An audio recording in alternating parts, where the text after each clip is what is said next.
وبركاته حبايبي، عاملين ايه؟ يا رب نكون بخير وبصحة وفي احسن حال.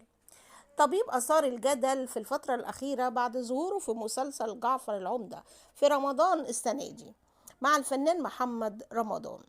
قبل ما نعرف مين هو الطبيب دوت، يا ريت لسه ما اشتركش في قناتنا فضلا وليس امرا يشترك ويفعل زر الجرس عشان يوصل له كل جديد.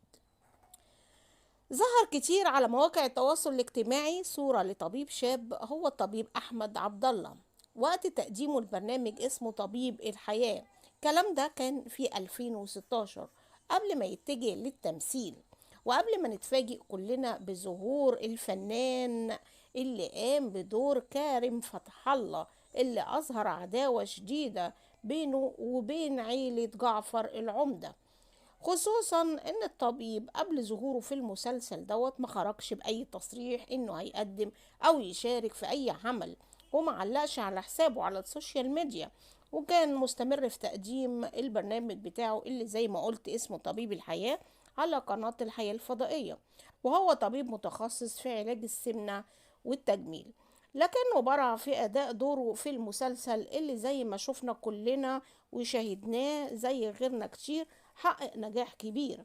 احمد عبد الله خرج وقال ان المسلسل حقق نجاح كبير جدا لدرجة ان انا جالي رسائل تهديد بسبب دوري في المسلسل بعد ظهوره وفي مشهد ضرب عائلة فتح الله لعائلة جعفر، وان تفاعل المشاهدين مع المسلسل بالشكل ده وان هم يحاولوا يدافعوا عن جعفر يعد نجاح كبير للعمل.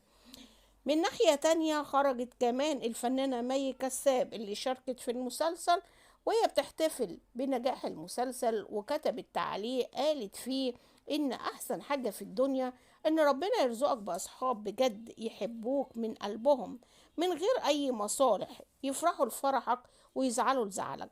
شكرا من قلبي إنكم في حياتي، ربنا يديمكم نعمة من رب العالمين.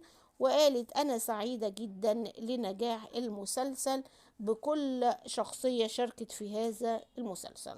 لو عجبك الخبر يا ريت ما تنساش ندوس اللايك. السلام عليكم ورحمة الله وبركاته.